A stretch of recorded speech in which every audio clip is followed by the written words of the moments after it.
तो आज के क्लास में हम लोग पढ़ेंगे हिंदी का पाठ 6 काव्यखंड यानी कि कविता वाला जो भाग है उसका हम लोग पाठ 6 पढ़ेंगे, जिसका नाम है आ रही रवि की सवारी। आ रही रवि की सवारी, जिसको लिखे हैं हरिवंश राय बच्चन जी। मैंने पिछले चैप्टर में ही आपको बताया था कि हरिवंश राय बच्चन जी जो हैं वो अमिताभ बच्चन के पिताजी हैं। जो फिल्म यानी बॉलीवुड जो है उसमें सबसे बड़े महानायक जिनको कहा जाता है अमिताभ बच्चन, उनके पिताजी का नाम है हरिवंश राय बच्चन, जो इलाहाबाद उत्तर प्रदेश के रहने वाले हैं। उन्हीं के द्वारा ये बहुत ही एक अच्छी कविता लिखी गई है, आ रही रवि की सवारी। रवि मतलब होता है सूर्य, सूर्य को रवि कहा जाता है। आप सूर्य भगवान को देखते हैं ना, तो उनको रवि कहा जाता है। और सवारी, और जो सूर्य भगवान आते हैं ना, वो 5 घोड़े वाले रथ पर बैठकर आते हैं, ऐसा माना जाता है। वैसे आप में दिखाई तो नहीं देता, हमें तो सिर्फ गोल दिखाई देते हैं, लेकिन ग्रंथों में ऐसा लिखा गया है कि सूर्य भगवान 5 घोड़े वाले रथ पर बैठकर आते हैं। तो चलिए सबसे पहले हम हरिवंश राय बच्चन जी का परिचय लेते हैं, हर चैप्टर की तरह। उनका परिचय जानने के बाद से उनके द्वारा लिखी गई कविता को हम लोग समझेंगे। हरिवंश राय बच्चन का जन्म उत्तर प्रदेश के इलाहाबाद शहर में 27 नवंबर 1907 ईस्वी को हुआ था। यह आप लोग अंडरलाइन कर लेंगे, 27 नवंबर 1907 और उत्तर प्रदेश के इलाहाबाद। अगर आपसे पूछा जाए कि इनका जन्म कब और कहाँ हुआ था, तो आप कहेंगे 27 नवंबर 1907 ईस्वी को उत्तर प्रदेश के इलाहाबाद में। इलाहाबाद को ही कल बताए थे प्रयागराज कहा जाता है। क्या कहा जाता है? प्रयागराज। बहुत लोग कहते हैं कि हम प्रयागराज घूमने गए थे, तो प्रयागराज घूमने जाने का अर्थ हुआ कि इलाहाबाद हम गए थे। बच्चन माता पिता द्वारा प्यार से दिया गया नाम था, जिसे इन्होंने अपना उपनाम बना लिया। यानी बच्चन इनका कोई टाइटल नहीं है, इनके माता पिताजी इनको बच्चन बच्चन बोलते थे, जिसके चलते इन्होंने अपना टाइटल ही क्या बना लिया? बच्चन। बच्चन जी कुछ समय तक विश्वविद्यालय में प्राध्यापक रहने के बाद भारतीय विदेश सेवा में चले गए थे। मतलब कुछ दिन ये टीचर का काम किए हैं, पढ़ाने का काम किए हैं, और उसके बाद ये विदेश सेवा में चले गए, भारतीय विदेश सेवा में चले गए। उस दौरान उन्होंने कई देशों का भ्रमण किया। भ्रमण मतलब आप लोग समझते हैं, घूमना होता है। कई देश गए थे। उसके बाद है, और मंच पर ओजस्वी वाणी में काव्य पाठ के लिए विख्यात हैं। बच्चन जी की कविताएं सहज और संवेदनशील हैं। इनकी रचनाओं में व्यक्त वेदना, वेदना मतलब होता है कष्ट, राष्ट्र चेतना यानी कि देश के प्रति प्रेम, और जीवन दर्शन के स्वर मिलते हैं। इन्होंने आत्मविश्लेषण वाली कविताएं भी लिखी हैं। राजनैतिक जीवन के ढंग, सामाजिक असमानता और कुरीतियों पर इन्होंने तीखे व्यंग किए हैं। कविता के अलावा बच्चन जी ने अपनी आत्मकथा भी लिखी। आत्मकथा आप लोग समझते हैं? आत्मकथा का मतलब होता है अपने बारे में लिखना, मतलब अपनी जीवनी लिखना, कि हमने अपने जीवन में बचपन से लेकर आज तक क्या क्या किया है, उन सारी बातों को कहा जाता है आत्मकथा। क्या कहा जाता है? आत्मकथा। अंग्रेजी में कहते हैं ऑटोबायोग्राफी। ऑटोबायोग्राफी। राजनैतिक जीवन के ढंग, सामाजिक असमानता और कुरीतियों पर इन्होंने तीखे व्यंग किए हैं। कविता के अलावा बच्चन जी ने अपनी आत्मकथा भी लिखी, जो हिंदी गद्य की बिजोड़ कृति मानी गई। 2003 ईस्वी में मुंबई में इनका निधन हो गया। कब इनकी मृत्यु हुई है? 2003 में मुंबई में इनका निधन हो गया था। मुझे याद आता है उस समय, मतलब मेरा उम्र यही 9-10 साल का होगा। उसी समय मेरी दीदी का शादी भी था, जिस टाइम में हरिवंश राय बच्चन जी मरे थे। उस समय टीवी नहीं था सबके पास, न्यूज़ उतना लोग जानते नहीं थे। पेपर में आया था कि आज हरिवंश राय बच्चन जी का निधन हो गया, और अमिताभ बच्चन उनको आग मतलब अग्नि दे रहे हैं। उस सब का फोटो बड़ा आया था। तो उस समय हम लोग बहुत छोटे थे, शायद आप लोगों का जन्म भी ना हुआ हो उस समय, या कुछ लोग का हुआ भी होगा तो 2-4 महीने के होंगे, या नहीं हुआ होगा। ठीक है ना? आगे है, बच्चन जी की प्रमुख कृतियां मैं बार बार बोलता हूं, उनके द्वारा क्या क्या लिखा गया है, उन्होंने क्या क्या लिखा है। तो उन्होंने लिखा है मधुशाला, ये सब अंडरलाइन कर लिया जाता है जो क्या क्या लिखा गया है।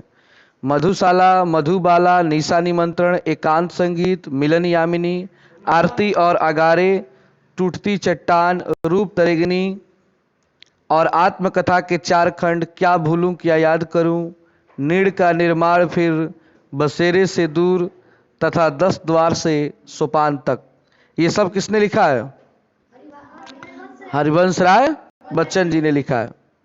बच्चन जी साहित्य अकादमी पुरस्कार, सोवियत लैंड नेहरू पुरस्कार और सरस्वती सम्मान से सम्मानित हुए। इनको 3 पुरस्कार मिला हुआ है, इसको याद रखेंगे। साहित्य अकादमी पुरस्कार, सोवियत लैंड नेहरू पुरस्कार और सरस्वती सम्मान। आगे है प्रस्तुत कविता आ रही रवि की सवारी, यानी जो हम पाठ पढ़ने वाले हैं उसका नाम है आ रही रवि की सवारी। बच्चन जी के कविता संकलन निशा निमंत्रण से ली गई है। इन्होंने यह कविता अपनी प्रथम पत्नी श्यामा देवी की मृत्यु के बाद लिखी थी। इनका 2 विवाह हुआ था।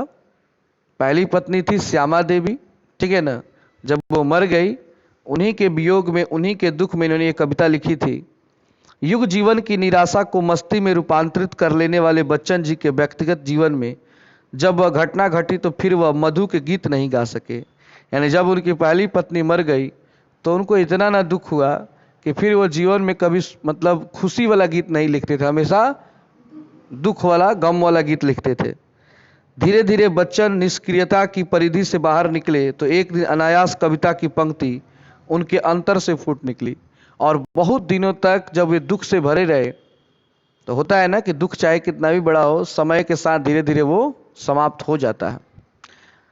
हमारा घर हो, आपका घर हो, कोई भी आदमी अगर किसी घर से कोई मतलब जुदा हो जाए तो उसकी याद में आदमी रहता है, लेकिन कितने दिनों तक? कुछ दिनों के बाद फिर से हम नॉर्मल हो जाते हैं। यह निशा निमंत्रण की पहली पंक्ति थी और साथ ही कवि का अपनी काव्य यात्रा के दूसरे चरण में प्रवेश। निशा निमंत्रण में बच्चन की काव्य प्रतिभा का विस्फोट हुआ है। दिन जल्दी जल्दी ढलता है से निशा के आगमन की व्यथा कथा शुरू होती है और जैसे जैसे निशा गहराती है अवसाद बढ़ता जाता है। निशा मतलब क्या होता है पता है आप लोगों को? निशा मतलब होता है रात, यानी जैसे जैसे रात होती है इनका मन दुखित होने लगता है।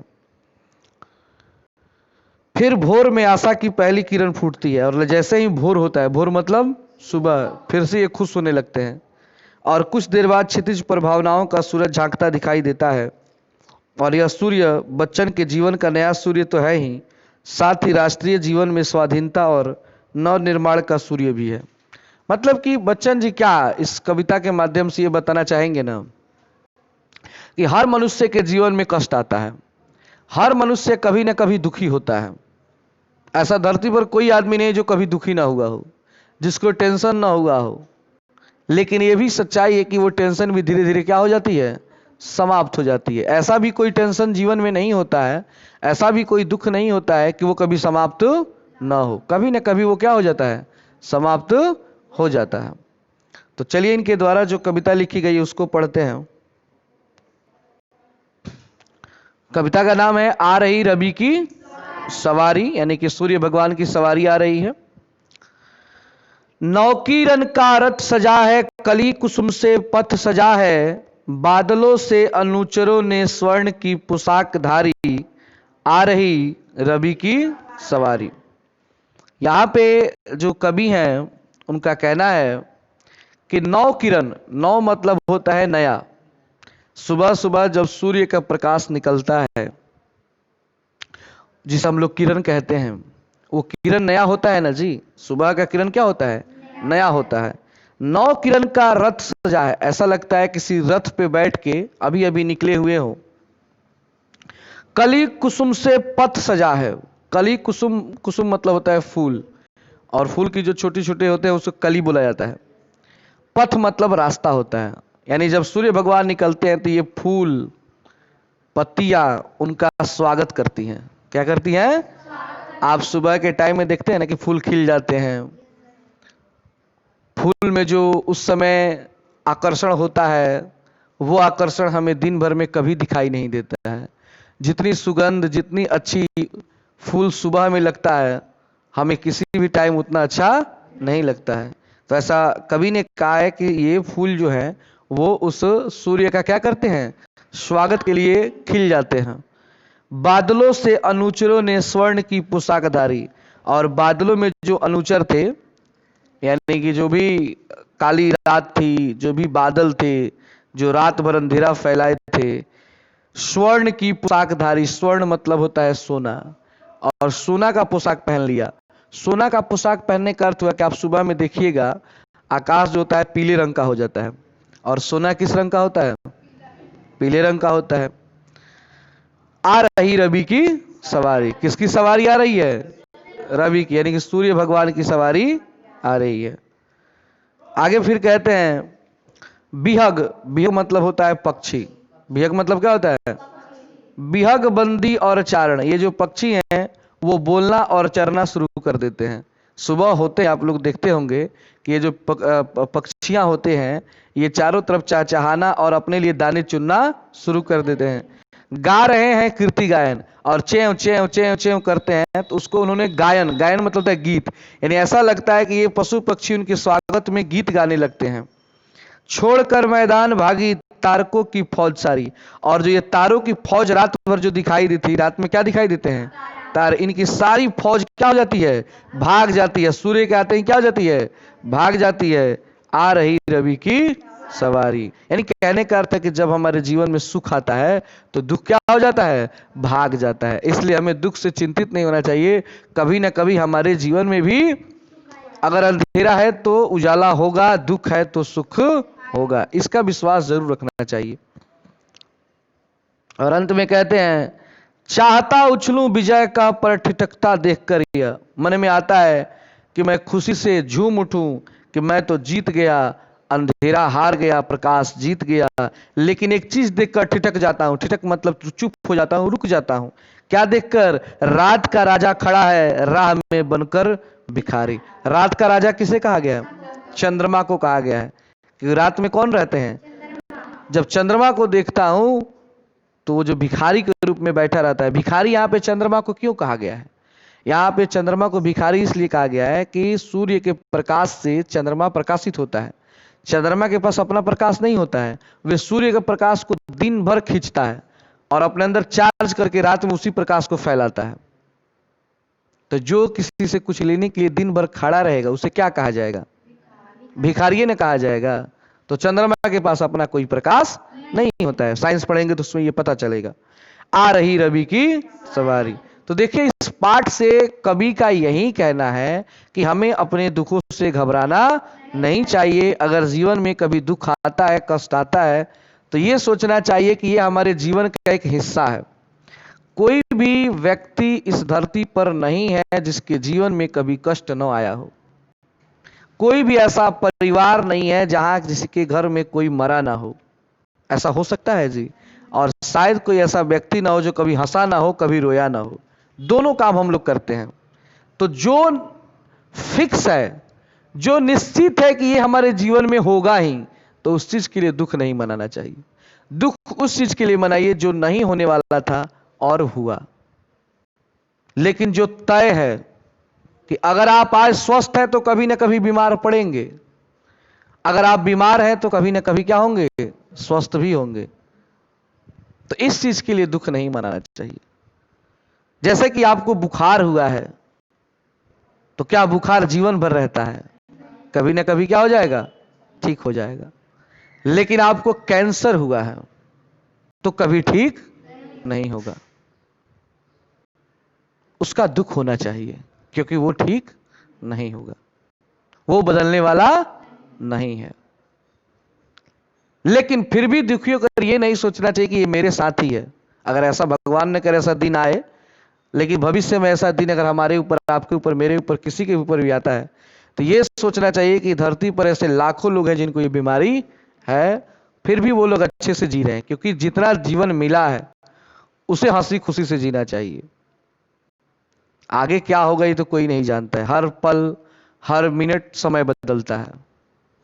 आज आप ऐसे दिख रहे हैं, आज से 2-4 साल बाद कुछ और दिखेंगे, 10 साल बाद किसी और रूप में दिखेंगे, 30 साल बाद बूढ़े हो जाएंगे तो कुछ और दिखेंगे।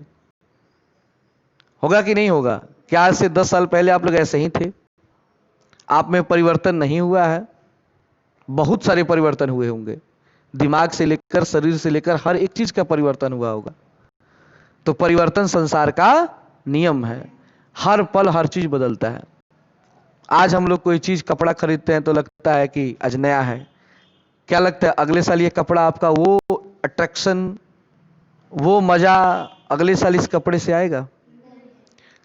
ईद आता है, चाहे मान लीजिए फिलहाल में दीपावली और छठ है, लोग कपड़ा, सब कोई कपड़ा खरीदता है। जैसे ईद में जो मुसलमान लोग होते हैं वे लोग कपड़ा जरूर खरीदते हैं, चाहे कुछ भी हो जाए, गरीब से गरीब आदमी भी कपड़ा नया जरूर खरीदता है। उसी तरह हिंदू धर्म में क्या है? दीपावली और छठ। खैर दीपावली के दिन तो कोई भी कुछ पहन लेता है, लेकिन छठ के दिन अगर गलती से किसी गार्जियन ने कपड़ा नहीं खरीदा तो समझो महाभारत हो जाएगा उस घर में। और दिन खरीदाए ना खरीदाए काम चल जाएगा। खैर लड़कों को तो शर्ट खरीदो तो पैंट नहीं खरीदो तो भी काम चल जाता है, या पैंट खरीदो तो पिछले साल का शर्ट पहन लेते हैं। लड़कियों के पास ये बीमारी नहीं होता है, उन्हें पूरा बढ़िया से नया होना चाहिए, साथ ही साथ दूषित होना चाहिए। एक सजिया घाटे एक सवेरे घाटे। गलती से कि ना गई तो जैबे न करेली सन, कहली हम ना जाए। खैर जाली सन लुका के बाद में जाली सन, पहले खिसियाली सन, लेकिन जाली सन, लेकिन खिसिया के बेचारे कुछ दिन ले उस दिन ले कहली से जाइले छाटल, अब ना जाए, हम ना जाए। माई कहे कि तैयार हो जा, ना हो के तू कुछ कल, तो होता है। ठीक है, चलिए इसके प्रश्न उत्तर को लिख लीजिए।